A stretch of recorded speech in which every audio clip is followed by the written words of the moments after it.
पाठ 7वा गती, बल आणि कार्य. निरीक्षण करा आणि चर्चा करा. गती म्हणजे काय? गतीमध्ये बदल कशामुळे होतो? वस्तूवर बल कार्य करते तेव्हा तिच्या गतीमध्ये किंवा आकारामध्ये बदल होतो का, हे आपण पाहिले आहे. आता बलांचे कार्य कसे घडते हे आपल्याला पाहायचे. अंतर आणि विस्थापन. रणजितचे घर ए या ठिकाणी आहे, तर डी या ठिकाणी त्यांच्या शाळेत पोहोचण्यासाठी त्यांनी कापलेले अंतर बाजूच्या चित्रात दाखवले आहे. रणजितने दिशेचा विचार न करता ए बी, बी सी आणि सी डी अंतर कापले, मात्र केलेल्या त्याच्या विस्थापन ए डी इतकेच झाले. चित्रामध्ये रणजितच्या घरापासून शाळेपर्यंत झालेले जे काही विस्थापन तुटक रेषा ए डीने दाखवले आहे. ए डी हे रणजितच्या घरापासून शाळेपर्यंत सरळ रेषेत कमीत कमी अंतर आहे. एका विशिष्ट आणि सरळ रेषेत कापलेल्या कमीत कमी अंतरास व्यवस्थापन असे म्हटले जाते. चाल आणि वेग. चाल म्हणजे काय? ज्यावेळेस आपण काही अंतर कापतोय, अंतर कापण्यासाठी आपल्याला चालावे लागते. चाल काढण्यासाठी कोणते सूत्र वापरले जाते? जेव्हा आपण एखाद्या गाडीची चाल 40 किलोमीटर प्रति तास असे सांगतो, तेव्हा दिशा सांगण्याची आवश्यकता नसते. परंतु वादळ एखाद्या निश्चित ठिकाणी येणार आहे की नाही याची कल्पना येण्यासाठी दिशेचा उल्लेख करणे हा अनिवार्य मानला जातो. अंतर एखाद्या गतिमान वस्तूच्या दिशेत विचार न करता प्रत्यक्ष पूर्ण केलेल्या मार्गाची लांबी म्हणजे अंतर असं मानलं जातं. अंतर ही एक अदिश राशी म्हणून ओळखले जाते. विस्थापन एखाद्या गतिमान वस्तूने आरंभीपासून ठिकाणापासून अंतिम ठिकाणापर्यंत पोहोचण्यासाठी एका दिशेने पार केलेलं कमीत कमी अंतर म्हणजे विस्थापन होय. विस्थापनामध्ये अंतर व दिशा या दोन्ही गोष्टींचा विचार होतो, म्हणून विस्थापन ही सदिश राशी आहे. अंतर आणि विस्थापन या दोन्ही राशींचे SI आणि MKS मापन पद्धतीतील एकक मीटर हेच मानले आहेत. वेग म्हणजे विशिष्ट दिशेने एकक कालावधीमध्ये वस्तूने कापलेले अंतर आणि वस्तूचा वेग खालील सूत्राच्या साहाय्याने आपणास काढता येईल. वेग बरोबर विस्थापन भागिले विस्थापनाला लागलेला वेळ किंवा कालावधी असं मानलं जातं. चला एकक शोधूया. सूत्र लिहायचे. चाल म्हणजे काय? तर वेग बरोबर काय? राशीचे एकक अंतर आणि कालावधी, विस्थापन आणि कालावधी. सूत्रामध्ये राशीऐवजी एकक ठेवा आणि तुम्हाला चाल, वेग हे एकक पाहायला मिळायला लागतील.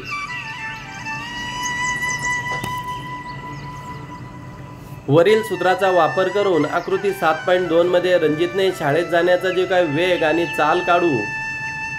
रणजितने घरापासून शाळेपर्यंत प्रत्यक्ष कापलेले अंतर AB अधिक BC अधिक CD.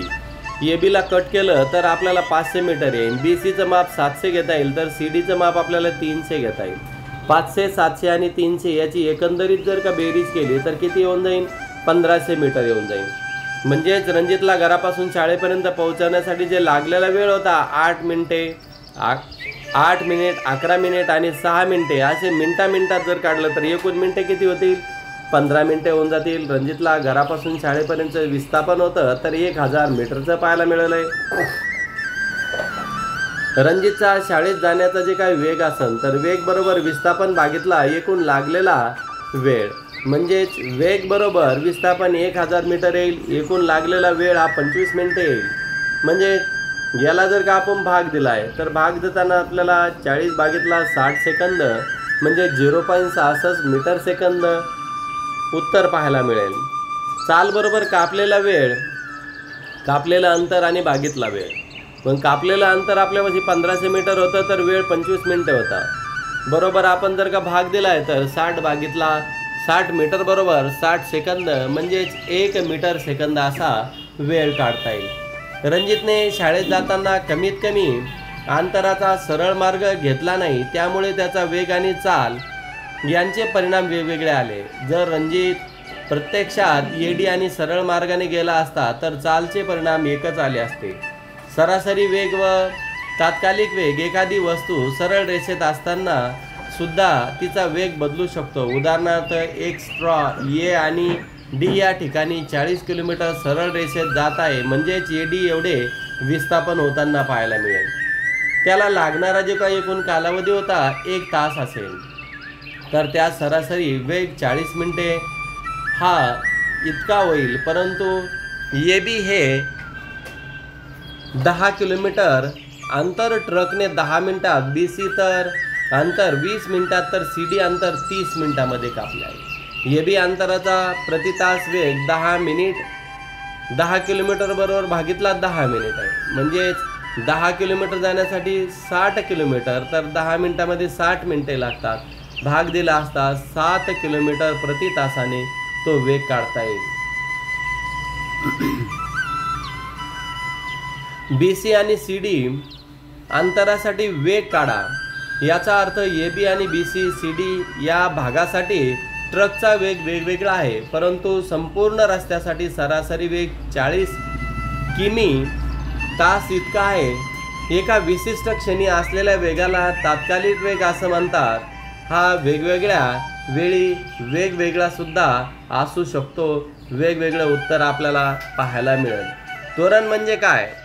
मागील उदाहरणामध्ये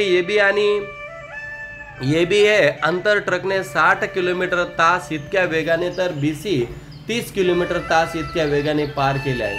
सीडी हे अंतर 40 किलोमीटर तास वेगाने कापले आहेत, म्हणजे बीसी अंतरासाठी वेगापेक्षा सीडी अंतरासाठी वेग जास्त आहे।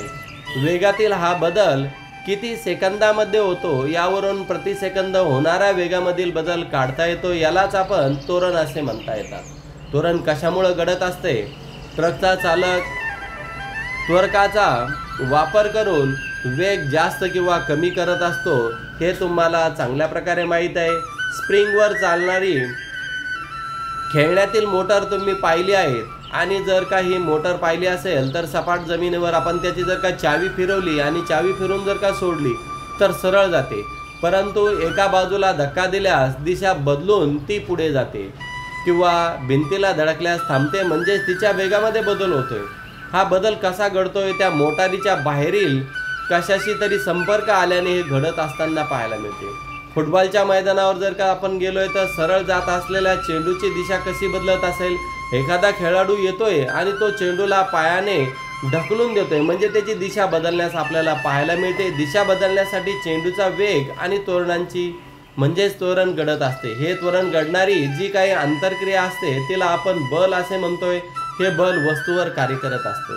खेळाडू खेळत असताना बॅटने जर का बॉल टोलवला किंवा क्रिकेटमध्ये बॉल जर का मारला गेला बॅटने, तर तो पुढच्या दिशेने त्याच्यावर वेग येऊन दुसऱ्या बाजूस त्याची दिशा बदलताना पाहायला मिळते।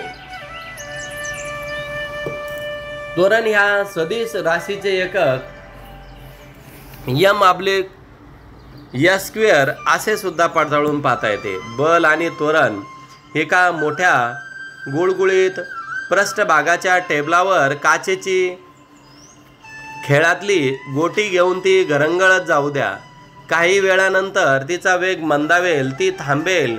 तर कॅरम बोर्डवर जर का स्ट्रायकरने आपण ढकललेली गोटीसुद्धा किंवा सोंगटीसुद्धा अशीच पुढे जाऊन थांबते।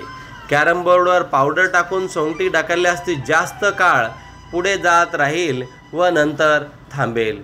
यावरून काय लक्षात आलेले? घर्षणामुळे सोंगटीचा वेग कमी होतो व सोंगटी थांबते। कॅरम बोर्ड व सोंगटी यांच्यातील संघर्ष कमी केले तर सोंगटी अधिक काळ चालत राहते। म्हणजेच एखाद्या गतिमान वस्तूवर कोणतेही घर्षण बल कार्य करत नसेल तर वस्तू एकसारख्या वेगाने चालत राहील। बल आणि त्यामुळे घडणाऱ्या त्वरणासंबंधी अभ्यास प्रथम सर आयझॅक न्यूटन या शास्त्रज्ञांनी केला आहे। न्यूटनचा गतिविषयक पहिला नियम, एखाद्या वस्तूवर बल कार्य करत नसेल तर त्या वस्तूचा वेग बदलत नाही, अर्थात त्या वस्तूचे त्वरण घडत नाही। वेगवेगळ्या शब्दात सांगायचे झाले तर बल लावले नसताना वस्तू जर स्थिर असेल तर ती स्थिर राहील, तिला गती असेल तर ती एकाच वेगाने व दिशेने सतत पुढे जाताना पाहायला मिळेल। बल म्हणजे काय असेल? तर बल जे काय असन तर बल म्हणजे काय हे तुम्ही समजून घेतले आहे. बल म्हणजे आपण एखाद्या वस्तूवर जोर लावला तर तिची दिशा बदलते, त्याला आपण बल म्हणतोय.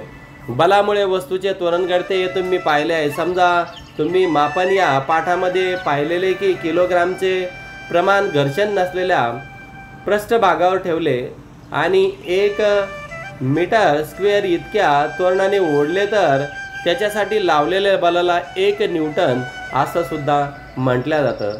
त्वरण एक सदिश राशी आहे. हे सुद्धा सदिश राशी असताना आपल्याला पाहायला मिळते. एक प्रयोग आपण करून बघायचा आहे. एक लाकडी आणि गुळगुळीत असा टेबल घ्यायचा आहे. 1 किलोग्रामचे वजन ठेवा. टेबलावर थोडी टाल्कम पावडर टाकून त्यावर पसरवा. आता 1 किलोग्रामचे वजन 1 m² इतक्या त्वरणाने ओढा. पुन्हा 2 m/s² इतक्या त्वरणाने ओढा. म्हणजेच आता 2 n इतके बल तुम्ही लावलेले. या प्रयोगासाठी बऱ्याच चाचण्या देखील तुम्हाला कराव्या लागतील. बल हे त्याने निर्माण केलेल्या त्वरणाने मोजले जाते. वस्तूवर बल लावल्याने होणारे विस्थापन आणि कार्य यांचा संबंध आपण मागील इयत्तेमध्ये पाहिला आहे. कार्य आणि ऊर्जा संबंधित माहिती करून घेतली आहे. कार्य करण्यासाठी क्षमतेलाच ऊर्जा असं सुद्धा म्हणू. बल आणि विस्थापनाचं कार्य. शेजारील आकृतीमध्ये लाकडी ठोकळा टेबलावरून ठेवून द्या. दोरी लावून ती कप्पीवरून नेऊन वजनाला बांधले आहे. पुरेसे वजन लावले असता ठोकळा पुढे सरकताना दिसेल. शेजारील आकृतीमध्ये कोणते बल लावलेले आहेत, हे बल कसे वाढवता येईल.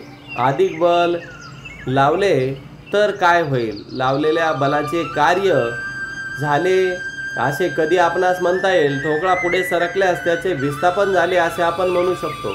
विस्थापन झाल्याने बलाने केलेले कार्य असे सुद्धा म्हणतात. हे कार्य मोजता येईल का. कार्य हे एका विस्थापनावर अवलंबून असल्याने आपल्याला माहीत आहे. म्हणूनच खालील सूत्रांच्या आधारे आपण त्याला स्पष्ट करू शकतो.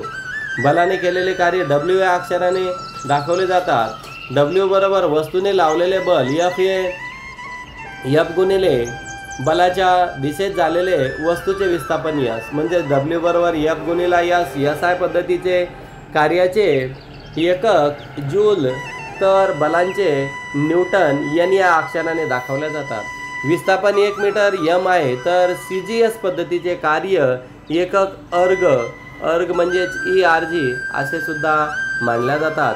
टेबलावरील जे काही लाकडी ठोकळा होता टेबलाच्या पृष्ठभागाशी समांतर असे N इतके बल लावले तर 1 मीटर इतके ठोकळ्याचे विस्थापन होते. तर 1 जूल इतके कार्य बलाने केले असे म्हणता येईल. या उदाहरणामध्ये झालेले विस्थापन हे बलाच्या दिशेने झेपावताना आपल्याला पाहायला मिळते.